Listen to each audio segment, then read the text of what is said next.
अध्यक्ष जी, मैं आपके माध्यम से माननीय प्रधानमंत्री जी से पूछना चाहता हूं कि भ्रष्टाचार जो देश को दिमक की तरह खा जा रहा है, इसको रोकने के लिए सरकार कौन कौन से कदम उठा रही है तथा विदेशों में जमा काला धन देश में वापस लाने के लिए सरकार क्या क्या प्रयास कर रही है। आपने चुनाव से पहले वादे किए थे, क्या वो वादे पूरे हुए? नहीं। वो वादे कब पूरे होंगे? आपने कहा था विदेश में जाऊंगा, काला धन देश में वापस लेके आऊंगा, क्या काला धन देश में आया? नहीं आया। आपने और कहा था प्रत्येक व्यक्ति के खाते में 10 लाख रुपए आएंगे, क्या वो 10 लाख रुपए आए? नहीं आए। इसका जवाब दीजिए। अध्यक्ष जी, माननीय सदस्य के उत्तर में बताना चाहूंगा कि हमारी सरकार ने भ्रष्टाचार से निपटने के लिए अनेक प्रयत्न किए हैं। हमने रिश्वत लेने को गंभीर अपराध की श्रेणी में डाल दिया है, जिससे और इसके अतिरिक्त हम लोगों के बैंक खातों में सब्सिडी का पैसा सीधा पहुंचा रहे हैं, जिससे बिचौलिया राज को समाप्त किया जा सके। इसके अतिरिक्त हमने भ्रष्टाचार से निपटने के लिए लोकपाल का गठन किया है। प्रधानमंत्री पद को भी हमने लोकपाल की जांच के दायरे में रखा है। सभी सरकारी कार्य ऑनलाइन करने की प्रक्रिया जारी है। सरकार ऐसा कानून लाने जा रही है जिसमें प्रत्येक कार्य का समय निर्धारित किया जाएगा तथा संबंधित अधिकारी व कर्मचारी की जवाबदेही तय की जाएगी। विदेशों में जमा काले धन को वापस लाने के लिए सरकार ने अनेक प्रयत्न किए हैं। इसके लिए कार्यबल गठित किया गया है, जिसकी रिपोर्ट 3 महीनों में प्राप्त हो जाएगी। इसके पश्चात सरकार आवश्यक कार्यवाही करेगी। प्रश्न संख्या 102 अक्षय। अध्यक्ष जी, हम गृह मंत्री जी से पूछना चाहते हैं कि देश में आज कई स्थानों पर अराजकता की स्थिति है और लगभग 7-8 राज्य नस्लवाद की समस्या से ग्रस्त हैं। लूटपाट की घटनाएं बढ़ती जा रही हैं और आम आदमी अपने आप को असुरक्षित महसूस कर रहा है। आंतरिक सुरक्षा की स्थिति को सुधारने के लिए सरकार क्या प्रयास कर रही है, कृपया बताएं।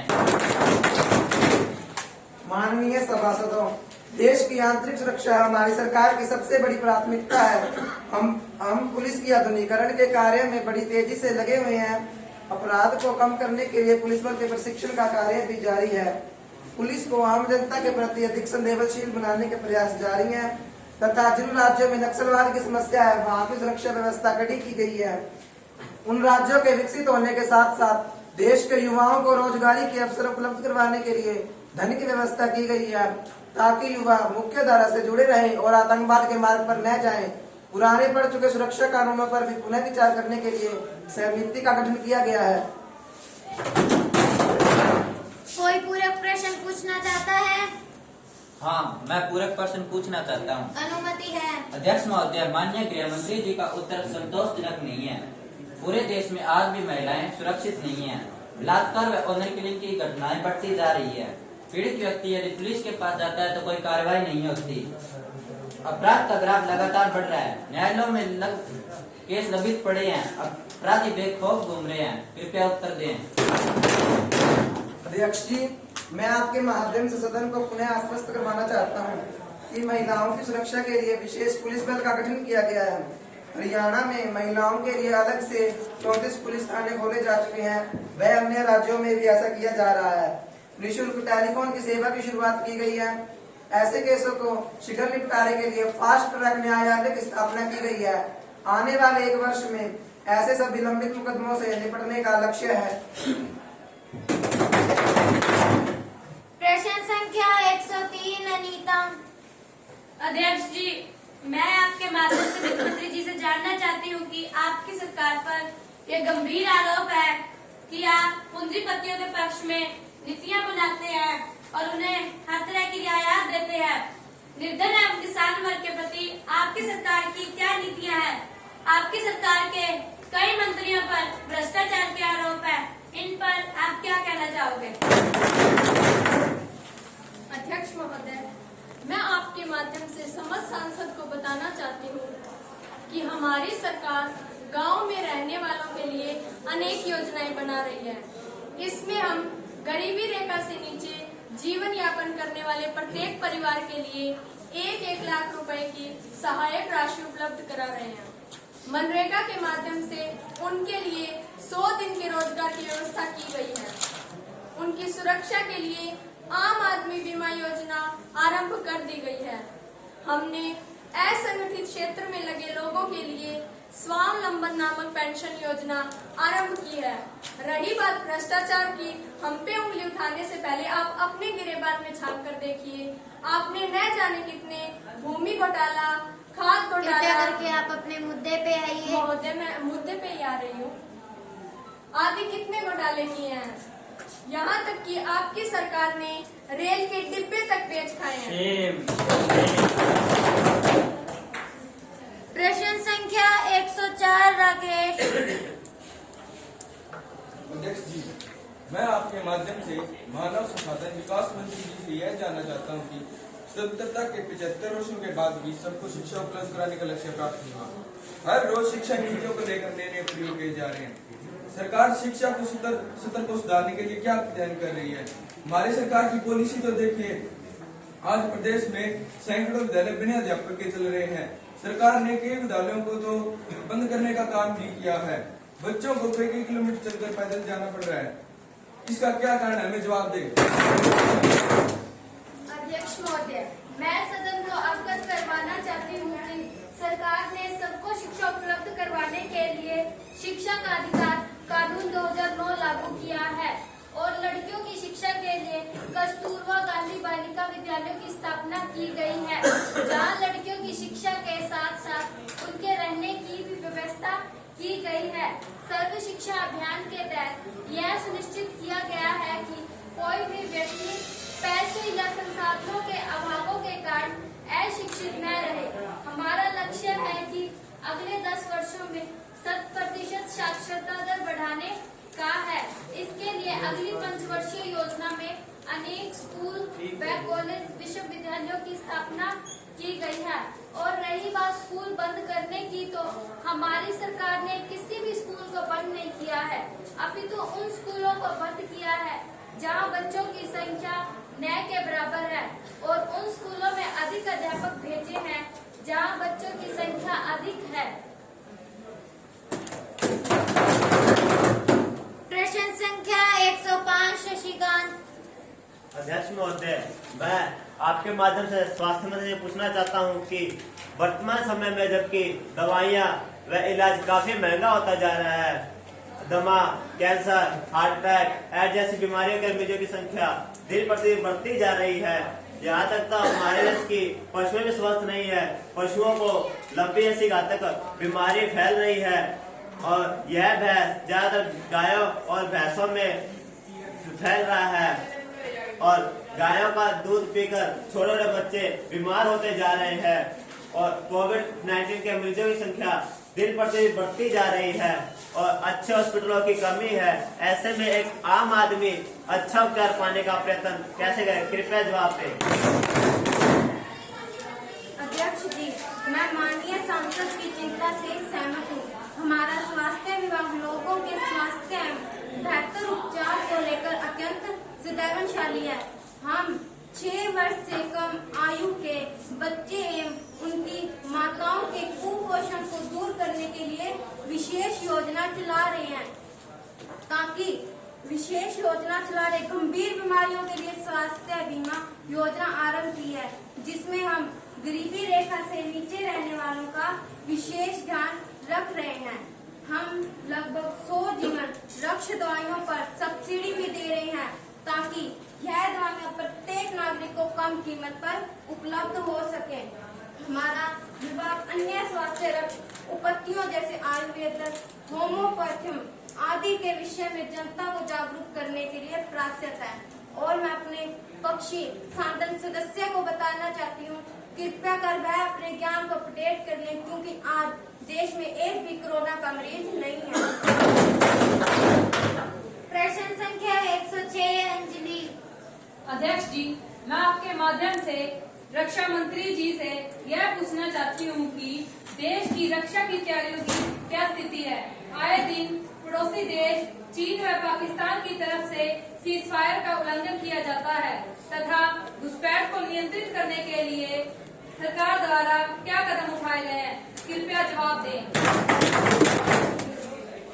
अध्यक्ष जी, हमारी सरकार ने देश की सुरक्षा के लिए सभी आवश्यक कदम उठाए हैं। घुसपैठ को रोकने के लिए सीमाओं पर कांटेदार बाड़ लगाई गई है, जिससे सीमाएं पहले की अपेक्षा ज्यादा सुरक्षित हुई है। हाल ही में हुई कुछ पनडुब्बी घटनाओं के कारण जल सेना के आधुनिकीकरण पर विशेष ध्यान दिया जा रहा है। हम यह भी प्रयास कर रहे हैं कि रक्षा उपकरण हमारे देश में ही बने। हम पड़ोसी देशों के साथ मिलकर रहना चाहते हैं, किंतु किसी भी देश को हमारी शांति प्रियता को हमारी कमजोरी नहीं समझनी चाहिए। हम जरूरत पड़ने पर मुंह तोड़ जवाब भी दे सकते हैं। प्रश्न संख्या 107 कोमल। सभापति महोदय, मैं सरकार का ध्यानाकर्षण करना चाहती हूँ उन सरकारी कर्मचारियों की तरफ जो आज अपने भविष्य को लेकर पुरानी पेंशन के लिए संघर्ष कर रहे हैं, लेकिन उनकी यह चिंता इस सरकार को दिखाई नहीं दे रही। श्रीमान जी, हमारे पूरे हिंदुस्तान में केवल पश्चिम बंगाल, त्रिपुरा को छोड़कर नई पेंशन लागू है। पुरानी पेंशन को 2003 में श्री अटल बिहारी वाजपेयी की सरकार ने बंद कर 2004 में नई पेंशन लागू कर दी। यह नई व्यवस्था शेयर मार्केटिंग पर आधारित होने के कारण है। इस नई व्यवस्था में कर्मचारियों के वेतन व महंगाई का 10% कटौती कर वह इतनी की राशि सरकार की निजी कंपनियों में जा रही है। वो कंपनियां मालामाल हो रही हैं। कर्मचारियों को पेंशन का फायदा नहीं मिल रहा। जो पैसा कर्मचारियों का है, कर्मचारियों का कट रहा है, उसके रिटर्न की कोई गारंटी नहीं है। सभापति महोदय, मैं आपका ध्यान एक दो छोटी छोटी बातों पर। कृपया आप अपना प्रश्न जल्दी पूरा करें, आपका समय पूरा हो चुका है। महोदय, बस थोड़ी सी देर और। मैं आपका ध्यान एक दो छोटी छोटी बातों पर इंगित करना चाहूंगी। बूंदी की एक सरकारी शिक्षिका जिसको पेंशन मिल रही थी महज 1500 रुपए, जब वो सेवानिवृत्त हुई थी तब 30,000 रुपए तनख्वाह थी। दूसरी शिक्षिका मेरे ही क्षेत्र से है जिसकी तनख्वाह 39,000 थी जब वो रिटायर्ड हुई थी। अब उसको 1,000 रुपए पेंशन मिल रही है, सिर्फ 1,000 रुपए। इससे ज्यादा तो बुढ़ापा पेंशन होती है। इस पेंशन राशि से तो उसकी दवा भी नहीं आती।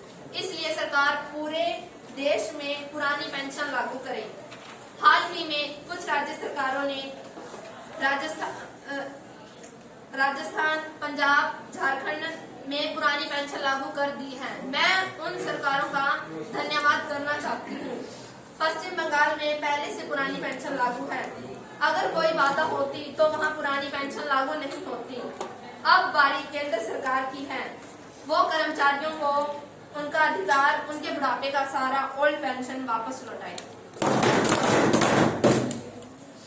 अध्यक्ष महोदय, मैं आपके माध्यम से समस्त सदन को बताना चाहती हूँ कि सरकारी कर्मचारियों की पुरानी पेंशन स्कीम को बंद करने और नई पेंशन स्कीम को लागू करने का निर्णय पूर्व सरकार का था। अध्यक्ष महोदय, सरकार पुरानी पेंशन स्कीम को वापस लाने पर गंभीरता से विचार कर रही है। अध्यक्ष महोदय, हमने पुरानी पेंशन स्कीम के लिए एक कमेटी गठित कर दी गई है। कमेटी जैसे ही अपनी रिपोर्ट पेश करेगी, सरकार उस पर गंभीरता से विचार करेगी। नई पेंशन स्कीम को गंभीरता से लागू करेगी। शून्यकाल आरंभ होता है। अध्यक्ष जी, मैं आपके माध्यम से वित्त मंत्री जी से भारत में आर्थिक उदारीकरण की नीति के विषय में एक प्रश्न करना चाहती हूँ। अनुमति है। अध्यक्ष जी, मैं आपके माध्यम से वित्त मंत्री जी से भारत में आर्थिक उदारीकरण की नीति लागू होने के बाद गरीब और अमीर के बीच खाई बढ़ी है। जो आर्थिक साधन उत्पन्न हुए हैं उनका फायदा संपन्न लोगों को ही हुआ है। 40 करोड़ लोग आज भी गरीबी रेखा से नीचे जीवन जी रहे हैं। मैं वित्त मंत्री जी से ये जानना चाहती हूँ कि गरीबी रेखा से नीचे जीवन यापन करने वाले लोगों के जीवन स्तर को सुधारने के लिए सरकार क्या प्रयास कर रही है? सामान्य परिवार की आय में कितनी प्रतिशत की वृद्धि हुई है? अध्यक्ष महोदय, सम्मानित सदस्य के प्रश्न का उत्तर अनीता के प्रश्न के रूप में दे दिया गया है। अध्यक्ष जी, मैं कैंसर जैसी महामारी के संबंध में सरकार का ध्यान आकृष्ट करना चाहती हूँ। अनुमति है। अध्यक्ष जी, पिछले कई वर्षों में कैंसर के रोगियों की संख्या बेतहाशा बढ़ती जा रही है।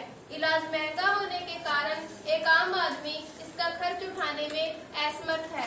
मैं स्वास्थ्य मंत्री जी से जानना चाहती हूँ कि सरकार इसके उपचार तथा दवाइयों को कम कीमतों पर उपलब्ध करवाने के लिए क्या प्रयत्न कर रही है। महोदया, आपके प्रश्नों का उत्तर लिखित रूप में दे दिया जाएगा।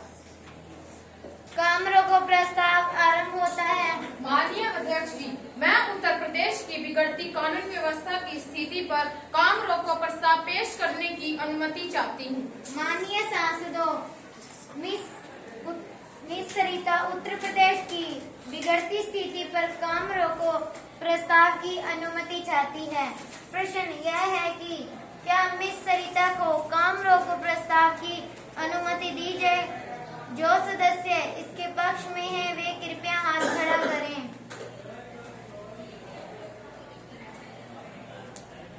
सभासदों, इस प्रस्ताव के लिए हाँ कहने वालों का बहुमत है, हाँ कहने वालों का बहुमत है, हाँ कहने वालों का बहुमत है। अब सदन स्थगित किया जाता है।